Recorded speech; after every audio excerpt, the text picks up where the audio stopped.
Welcome back to another essential movie. Today we will be taking a look at a story called Mr. and Mrs. Smith, where a couple, both working as assassins, have to take each other out. Will they manage? This is the story of John and Jane Smith. The couple has been married for 5 or 6 years. They are seeing a couple therapist as they have been struggling to keep their marriage alive and their love life is non-existing. They tell us the story of their first meeting in Colombia. John seems to be on a vacation when he finds out someone's been shot and the police are looking for tourists traveling alone. Just as the police are about to arrest him, Jane walks in, also alone. To avoid trouble with the authorities, they pretend to be married first time they meet. After an introduction, they decide to go spend the day together and go out dancing all night, and they seem to be falling for each other. The morning after, he is still there, brings her not only breakfast, but a flower which she puts in her hair. Both seem to be very happy as they share a romantic kiss. When they are back in the States, they go to a carnival, where Jane tries the shooting game, only to miss horribly. When John steps up, he shoots every single target without fail, using beginner's luck as the excuse. She has another go and hits all the targets. So much for secret identities. Fast forward 5 or 6 years later. They are married and living in a very big mansion. He picks up the newspaper, shares a friendly nod with the neighbor. The couple are pretending to live ordinary lives, with normal jobs, while that isn't the truth. They quickly fell in love and got married, but recently they have had their issues, their marriage growing dull and suffocating. They have silly conflicts. Later, when John asks her to pass him the salt, she replies that it is in the middle of the table, same distance between them. Pretty awkward. One night Jane gets a mysterious call.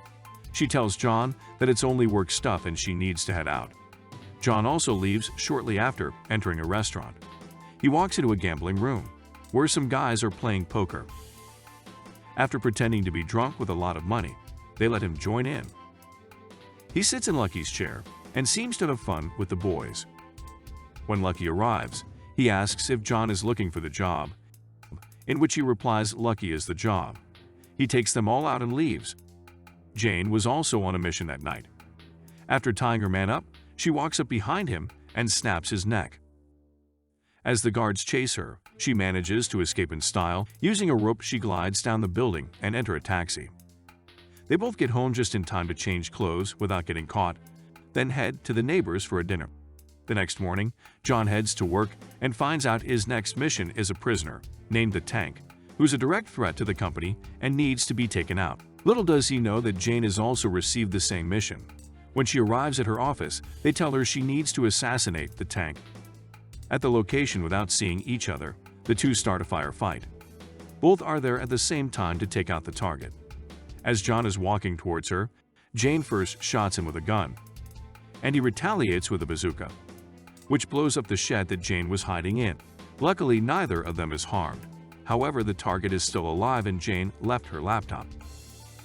John goes to get the laptop repaired and finds out the billing address. He goes there and sees the owner of the address is none other than Jane Smith. This is going to make things awkward.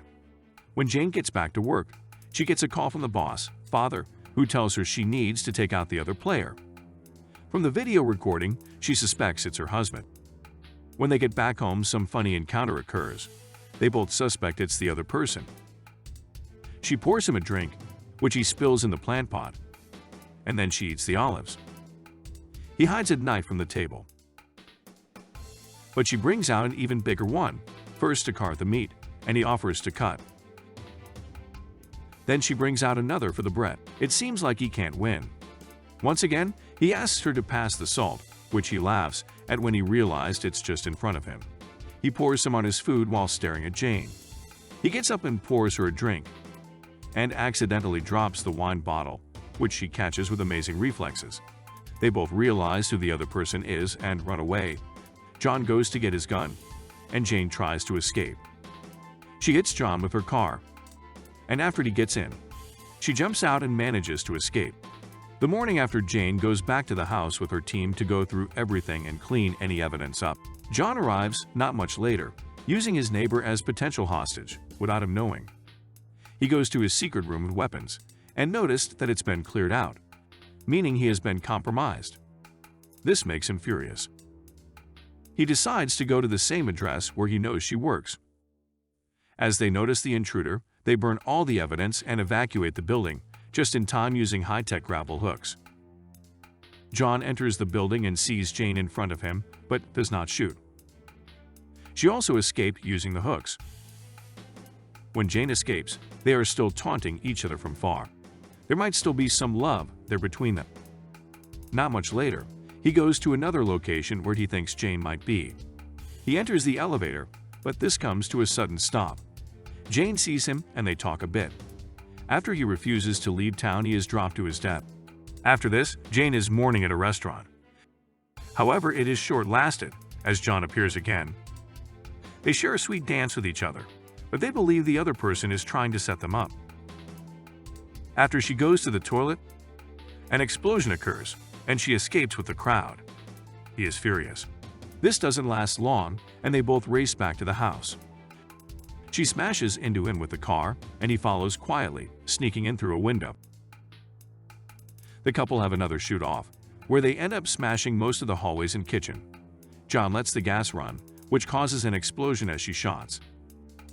Once the weapons are down, they fight but seem to be equally strong, and no one's got a real advantage. They have a standoff, but John decides to put his gun down, and they both realize they still love each other and can't actually go through with their mission. They share a passionate kiss and make love for the first time in a long time. They decide to work things out, and in the morning, they are cooking breakfast in a ruined kitchen. They are finally honest with each other, but this is cut short when a grenade is thrown through the window. Apparently, they both have a bounty on their heads, and the agency have decided to take both of them out. The couple fights back and win but end up destroying most of the house. As they stand in the ruins, they decide to steal the neighbor's car. As they are driving down the road, they notice they are being chased again. They manage to get rid of them one by one. John takes one out with his grenade. The other two is taken out by Jane, when she does a cool spinning trick with her car and shoots them, causing both to explode. Afterwards, John seems slightly impressed by her moves. They meet up with John's friend from the agency and try to get some help to get out of this trouble. He tells them it's going to be very difficult, and they would need to get the agency something they want more than them. This would be the tank. He's tied up in a maximum security prison. John breaks into the prison with the help of Jane, who is in the van, keeping surveillance. They blow up the main door and find their man. John takes him and puts him in the van. They take him to their hotel, where they interrogate him. Apparently, he was never the target, and their companies found out that the couple was married, so they assigned them the same hit to take them out. Two competing agents living under the same roof was bad for business. There's a tracker on the captured man's belt, which alerts the agents to the hotel, and so they escape just in time. When hiding, Jane wants to escape by boat, and John wants to go somewhere else by cargo plane. They decide to go separate ways, but after this is finished, the chase continues. This time, they are in a store. They seem to work very well together and take down the bad guys quietly, apart from the accidental knife, which hits John in the leg. Not soon after, they are overrun and shot multiple times. Luckily, they are wearing bulletproof vests. When they are hiding, they confess their love to each other again and decide to never go apart. After recharging their energy, they charge out, guns blazing. There are many enemies, guns and bazookas, but the couple are working together finally, covering each other, and so they are able to take down most of the bad guys. I guess there is no power stronger than love. In the end, we are back with the therapist, and we can see that John and Jane are smiling and happy together. John even gives their love life a 10-star. That's the end. Thanks for watching another Essential Movie Recap. Please like and subscribe.